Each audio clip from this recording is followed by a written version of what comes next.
Assalamualaikum warahmatullahi wabarakatuh. Selamat pagi, kita berjumpa pada mata kuliah model logika fasi. Untuk video kali ini saya akan menjelaskan mengenai phase dan defasifikasi. Phase adalah fuzzy inference system. Nah, yang pertama masih saya ingatkan kembali proses analisis pada phase, baru nanti phase, dan yang terakhir adalah defasifikasi. Nah, di sini phase itu berarti kita membutuhkan suatu rules dan bagaimana nanti dalam fuzzy inference systemnya baru kita akan melakukan defasi. Masih ingat dua tahap terakhir ini merupakan ciri atau penamaan dari metode fuzzy. Nah, fuzzy inference system itu biasanya bentuknya adalah if then rule based atau dia biasanya disebut dengan bentuk deduktif. If premisnya apa, then kesimpulannya apa atau konsekuensinya apa. Nah, di sini ada multiple conjunctive antecedent, di mana jika X adalah himpunan fuzzy pertama dan himpunan fuzzy kedua dan seterusnya sampai dengan dan himpunan fuzzy ke L, maka Y adalah himpunan fuzzy B yang ke S.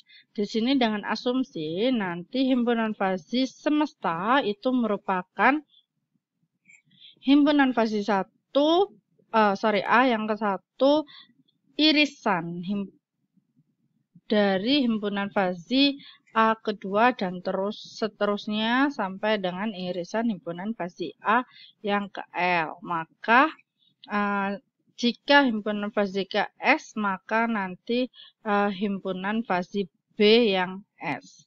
Di sini membership functionnya karena ini menggunakan dan, maka kita melihat nilai yang minimum dari semua nilai membership setiap himpunan fuzzy A-nya, baik ke 1, kedua, ketiga, sampai dengan ke L. Sedangkan untuk yang multiple disjunctive antecedents, kalau konjunktif itu adalah dan, ya, dan itu adalah irisan. Kalau disjunktif itu adalah atau gabungan, ya. Nah, kalau gabungan, maka nanti nilai membership value-nya, ya, nilai membership-nya adalah maksimal dari nilai membership himpunan fuzzy baik yang ke-1, 2 maupun yang ke L. Nanti dicari yang paling maksimal. Nah, di sini ada 3 metode deduktif inference untuk fuzzy system berdasarkan aturan linguistik, yaitu Mamdani, Sugeno, dan Sukamoto. Untuk yang Mamdani itu dia dibuat oleh Mamdani dan Asilian 1975. Di mana misalkan ada 2 antecedent atau X1 dan X2-nya. Jadi ada 2 input dan 1 output yaitu Y, serta ada R linguistik, jadi kategorinya ada R, maka nanti if then proportionnya sesuai dengan ini. Jika X1 sama dengan A1K dan X2 sama dengan A2K, maka nanti YK itu adalah himpunan fuzzy B ke K, di mana nanti di sini ada K-nya sama dengan 1 sampai R. Nah, untuk yang Mamdani nanti ada max min inference dan juga ada max product inference. Jadi untuk phase-nya itu ada 2, yaitu max min maupun max product. Kalau max min dari hasil minimal nanti cari yang maksimal. Kalau max product berarti nanti diprodukkan terlebih dahulu baru kita nanti mencari max-nya. Ini contohnya untuk yang min max. Jadi min max ini ketika ada rules, ya, rules kan if then rules, ya, maka di sini ada rule yang pertama terlebih dahulu. Di rule pertama kita cari yang minimum. Jadi antara ini input I dan input J itu cari nanti hasil membership untuk yang XI, ya, itu yang minimum dengan membership atau nilai membership pada X2. Nanti yang minimum dari sini kelihatan. Minimum itu kan paling kecil, berarti yang di bawahnya ya, bukan yang di atas. Kalau yang pilih yang di bawah, maka dia nanti menggunakan nilai membership yang punyanya S2. Dari sini nanti yang kita gunakan adalah yang diarsir. Jadi yang ini saja. Ini, jadi yang kita gunakan adalah yang ini. Oke. Nah, di sini ini ada rule 1, maka kita gunakan juga rule 2, begitu pula cari yang minimum. Yang minimum adalah yang punyanya nilai membership di X1, maka itu yang digunakan seperti ini ya. Oke. Nah, dari sini, untuk keduanya ini bisa kita gabungkan. Bagaimana cara kita menggabungkannya? Nah, untuk yang ini, yang pertama, rule 1 kan kelihatan bahwa dia kecil dan datar. Nah, ini adalah mu-nya di mana ini 0 ya. Berarti nanti kan itu kelihatan bahwa di sini. Nah, gini. Nah, oleh karena itu, nanti hasilnya adalah yang ini, gini, kemudian yang ini sesuai ya. Jadi hasil dari punyanya si ini, si apa namanya, si punya rule 1, barulah nanti rule 2-nya adalah ini. Nah, oleh karena itu hasilnya seperti ini. Nah, di sini barulah nanti kita mencari nilai defalsifikasi yaitu titik Y bintang. Ini adalah nilai defalsifikasinya. Nanti kita akan bahas tersendiri untuk mencari nilai defalsifikasi. Nah, untuk yang hasil seperti ini namanya max komposisi ya. Kita cari yang paling maksimum ya. Hasilnya maksimumnya ini ya, antara yang besar ini dengan yang kecil ya. Yang kecil ini punyanya rule 1 dan rule 2 masih besaran yang rule 2. Oleh karena itu nanti ketika sudah nyampe di sini dia mengikuti yang rule 2. Seperti ini. Maka nanti kelihatan bahwa di sini jika X1 sama dengan small mass, kemudian ini kenapa satu yang di bawah ini menunjukkan dia X1, ya, punyanya X1, kemudian 2 di sini adalah X2, ya, kemudian 1 di sini adalah menunjukkan high, kemudian 1 di sini dia adalah menunjukkan small. Berarti X1-nya itu adalah mass, dan X2-nya adalah velocity. Sedangkan Y-nya itu adalah energi. Ya, 1 di sini menunjukkan dia medium. Atau mungkin 1 di sini bisa saja data ke 1 atau rule pertama. Seperti itu. Nanti tapi bisa kita lihat di sini kan 2 ya. Nah, ini masih 1. Berarti 1 di sini dia adalah yang atas menunjukkan linguistiknya bahwa 1 adalah high untuk velocity, 1 itu adalah small untuk mass, dan 2 itu adalah large untuk mass. Sedangkan 2 pada B itu adalah high. Nah, perbedaan antara punya max product dengan min max, kalau min max itu yang sesuai gambarnya ini, tapi kalau nanti ketika dia adalah punya max product, maka kalau segitiga kan bentuknya ini tadi segitiga ya. Nah, segitiga di mana segitiganya itu dipotong. Dipotong sesuai dengan tingginya membership value. Sedangkan punyanya ini ketika kita tahu nilai minimumnya, kita tarik karena bentuknya awalnya adalah punya B itu adalah segitiga, maka ini gambarnya harus segitiga. Itu adalah max product ya.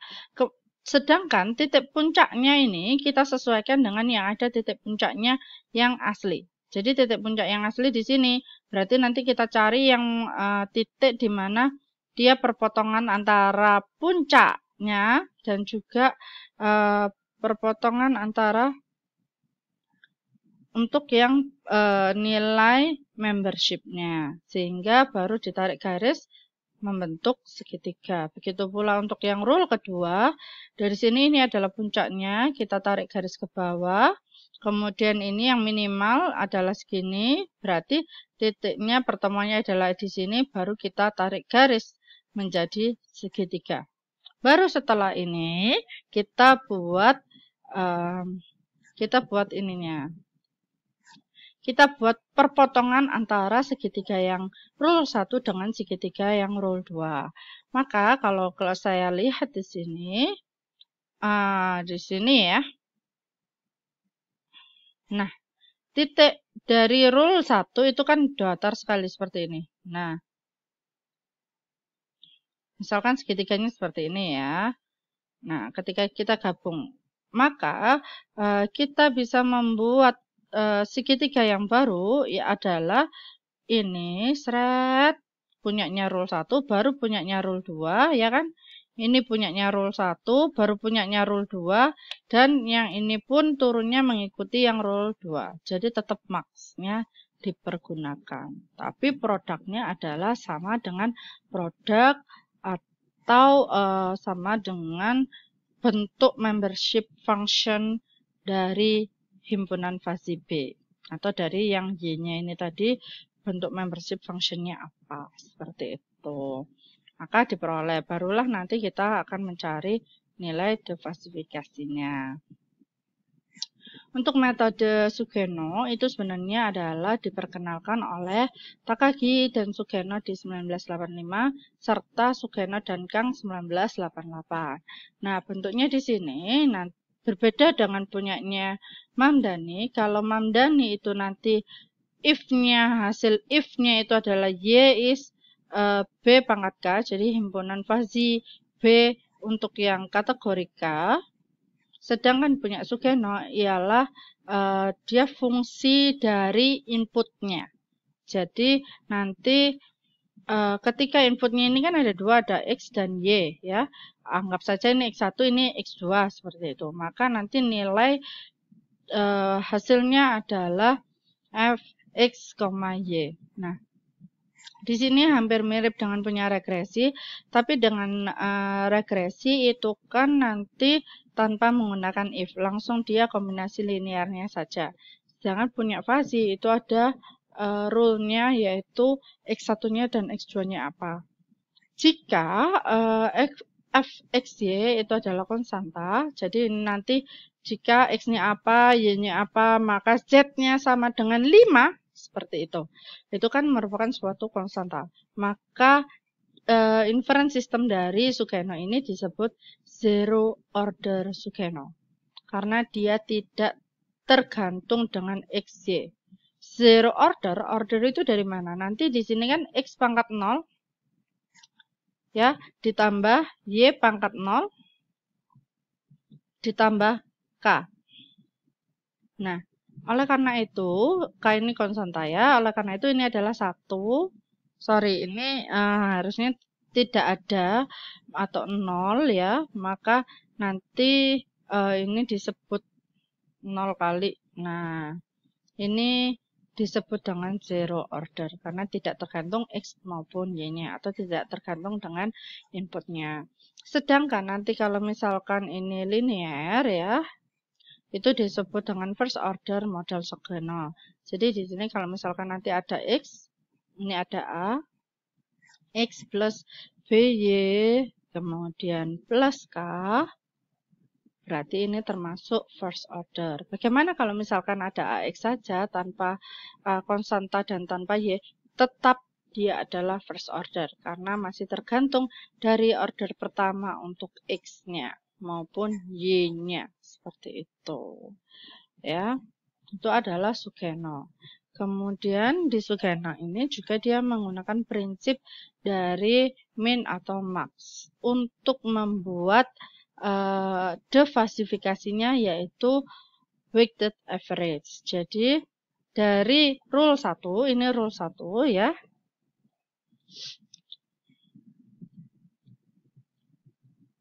Rule 1 itu cari yang minimal, ini yang minimal.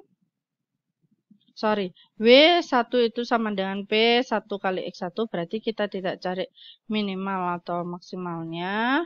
Kemudian Q1, Y1 sama dengan R. Nah, Dari sini itu ketemu W-nya, ya. W-nya itu memang dicari yang minimal atau yang produk dari punyanya X maupun Y atau inputnya. Begitu pula untuk yang W2. Nah, dari W1 itu nanti Z-nya itu sesuaikan dengan rumusan yang ada di rule-nya ini. Jadi dia fxy-nya apa untuk yang ininya. Jadi antara W dengan Z ini tidak ada pengaruh, tidak ada hubungannya sama sekali. Jadi sudah ketemu nanti Z1-nya apa, Z2-nya apa, baru digunakan untuk weighted average. Seperti ini. Kemudian untuk yang Tsukamoto, dia adalah konsekuen dari setiap fuzzy rule digambarkan melalui himpunan fuzzy dengan monotonic membership function atau solder function. Jadi lebih cocok digunakan yang ada soldernya. Jadi yang miring seperti ini seperti sigmoid ya. Nah, untuk di sini berarti ini cari yang paling min ya. Ini seperti biasa rule 1 dan rule 2. Oke, yang paling minimal adalah punyanya B1, maka W ini B1 ya. Barulah W1 ini ditarik ke punyanya Z-nya tadi. Z-nya itu punya membership function yang seperti apa.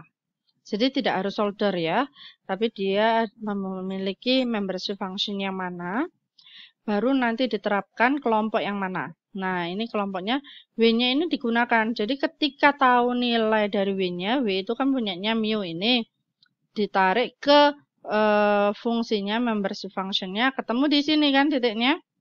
Potongnya barulah kita tarik ke nilai Z-nya. Berapa nilai Z-nya? Ketemulah dia Z1. Nah, begitu pula untuk rule 2. W2 digunakan, ditarik, ketemu titiknya di sini. Baru ini ditarik ke Z, ketemulah nilai diversifikasi untuk yang Z2. Maka nilai keduanya ini nanti bisa menggunakan weighted average. Ya, rumusnya seperti ini. Ini hanya untuk 2 rule saja. Bagaimana untuk banyak rule, silakan dilihat kembali. Nah, untuk fuzzy system itu sebenarnya dapat diotomatisasi. Contohnya menggunakan genetic algorithm, kemudian ada batch least square algorithm, recursive least square algorithm, gradient methods, learning from example, maupun modified learning for example. Jadi ini adalah yang otomatisasi. Nah, tapi tidak akan saya bahas lebih dalam mengenai otomatisasi pada fuzzy sistemnya. Sekarang kita akan membahas mengenai defasifikasi. Defasifikasi itu sebenarnya karena dunia mayoritas menggunakan model Kripps, maka hasil dari fuzzy harus dibahasakan kembali ke Kripps. Maka itu dinamakan defasifikasi. Nah, defasifikasi itu memiliki hasil yang pertama adalah mengurangi himpunan fuzzy menjadi kuantitas Kripps satu nilai atau kehimpunan Kripps. Dia juga merubah matrik fuzzy menjadi matrik Kripps atau membuat angka fuzzy-nya nanti menjadi angka Kripps. Intinya ke Kripps, dari fuzzy ke Kripps. Nah, ini adalah contohnya. Karena nanti kita ada banyak rules, maka nanti hasilnya pun kita harus ada banyak himpunan fuzzy. Contoh dari sini adalah ada 3, yaitu B1, B2, dan B3. Bentuknya seperti ini. Kemudian nanti dari sini kita akan membuat juga bagaimana kalau gabungan. Nah, kalau gabungan maksudnya dengan yang sebelumnya, dari sini kita akan membuat yang paling maksimal. Berarti maksimal nanti ini nyambung dari sini ke sini langsung naik, ini langsung ke sini naik. Seperti ini.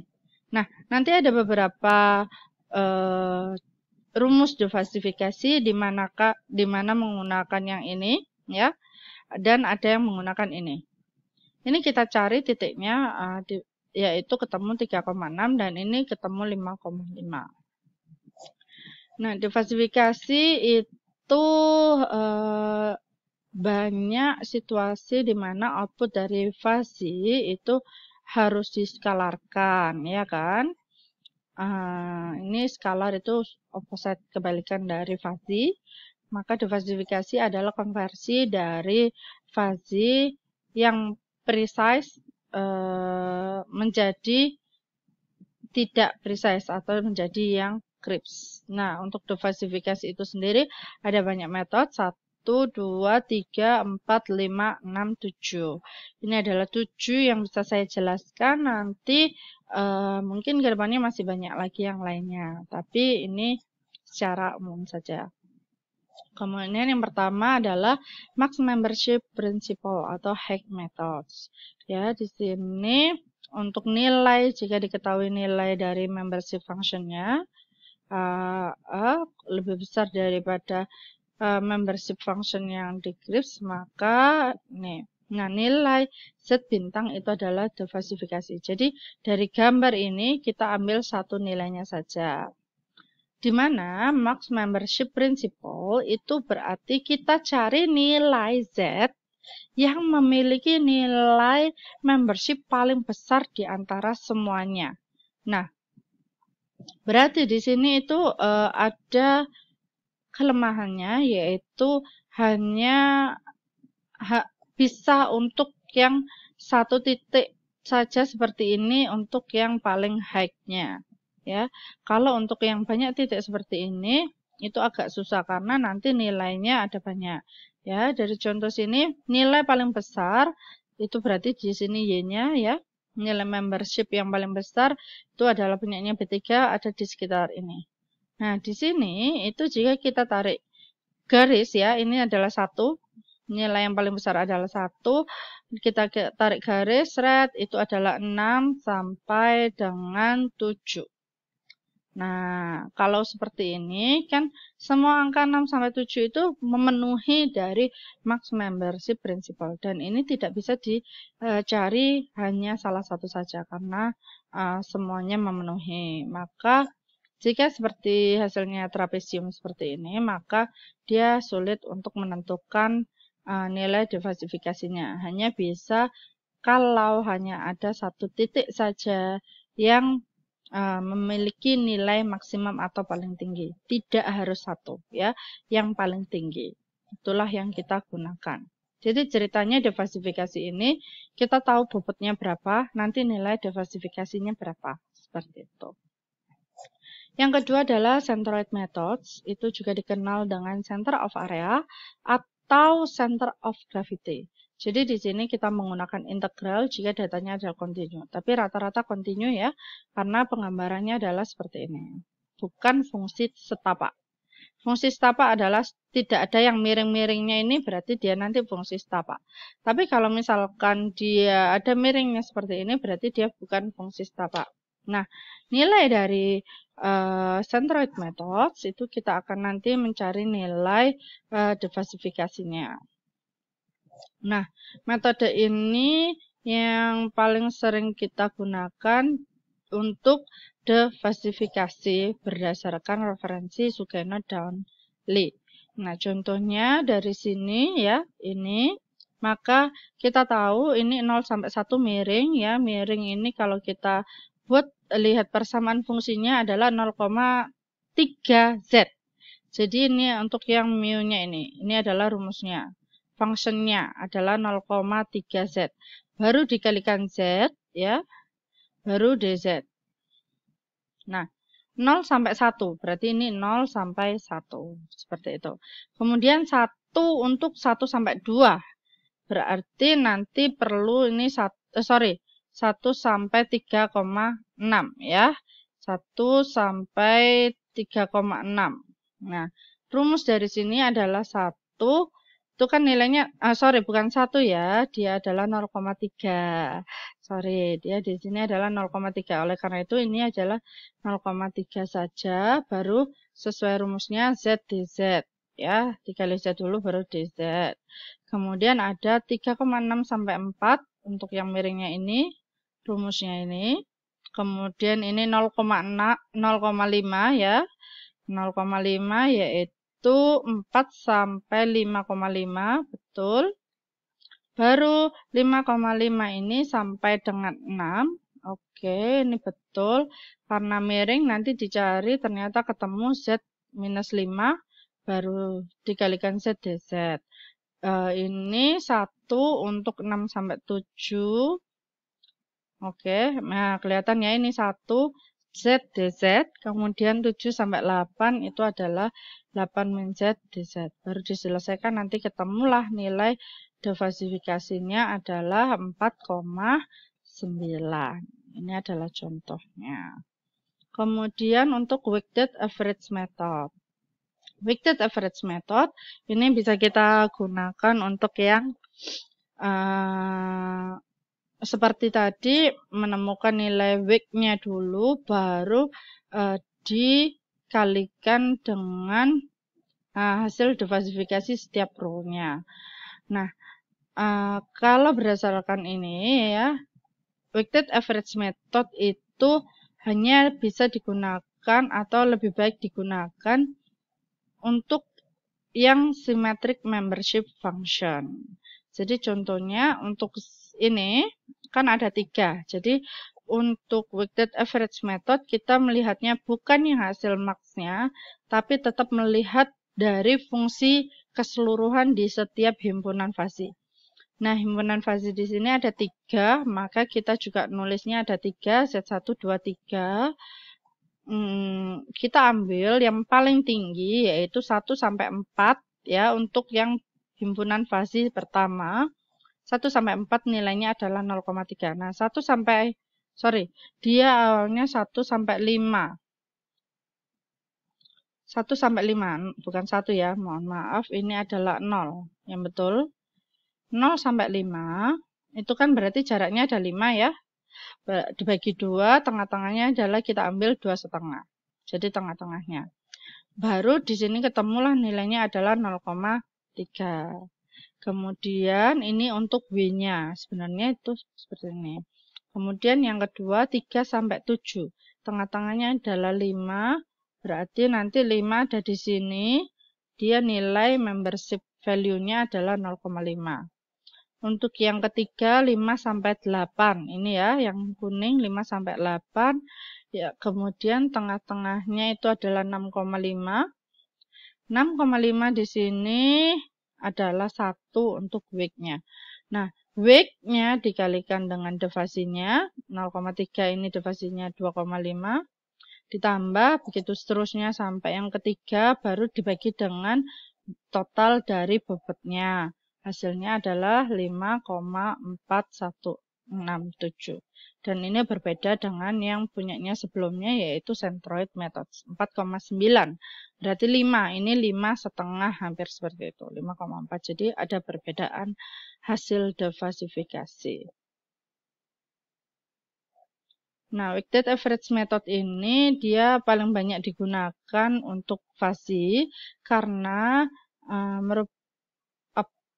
komputasionalnya, perhitungannya sangat efisien ya. Salah satu metode yang memiliki efisien komputasi. Jadi perhitungannya yang efisien. Tapi sayangnya hanya bisa digunakan untuk yang symmetric output membership function saja. Jadi output yang memiliki membership function symmetric. Metode ini juga sering digunakan pada membership function yang unsymmetric dan scalar output lainnya. Tapi perlu dicek kembali untuk hasil akurasi pada kasus tersebut. Yang keempat adalah min-max membership. Jadi di sini juga bisa disebut dengan middle of maxima. Jadi nanti ketika ada hasil yang seperti ini untuk fungsinya, kemudian kita cari nilai mu atau nilai membership yang paling tinggi, barulah kita cari mediannya atau cari minnya ya. Dari sini contohnya ini kita bisa tahu bahwa nilai membership yang paling tinggi yaitu sebesar 1, yaitu antara 6 sampai 7. Ya kan ini ya 6 sampai 7, maka nanti nilai defasifikasinya adalah 6 tambah 7 bagi 2. yaitu 6,5. Mudah sekali ya untuk membership ini. Akan tetapi kalau misalkan nanti nilainya hanya 1, ya sudah itu saja untuk min max membership dan juga yang pertama, yaitu punya max membership principal. Jadi ini akan sama nilainya. Kemudian yang kelima, center of sum. Center of sum ini juga hampir sama dengan, hampir mirip, tapi ada perbedaan. Ya, nanti di sini ada z bar, yaitu jarak antara membership function dengan nilai tengahnya. Itu adalah center of sum, tapi center of sum ini juga jarang digunakan. Kemudian center of largest area juga rumusnya mirip seperti ini ya. Ini untuk nilai defasifikasinya. Center of larger area ini juga jarang digunakan. Kemudian yang terakhir adalah first of or last of maxima. Jadi ini mirip dengan yang min of maxima. Dan prinsip kita cari nilai membership yang paling tinggi. Kalau min tadi itu adalah rata-rata antara 6 sampai 7. Nah, kalau first berarti yang awalnya saja yaitu 6 ya, untuk langsung contohnya. Berarti 6 itu adalah first of maxima dan 7 itu adalah last of maxima. Ini adalah untuk defasifikasi. Sekian dulu untuk materi phase dan defasifikasi. Terima kasih atas waktunya. Jangan lupa untuk like dan juga subscribe. Bye-bye.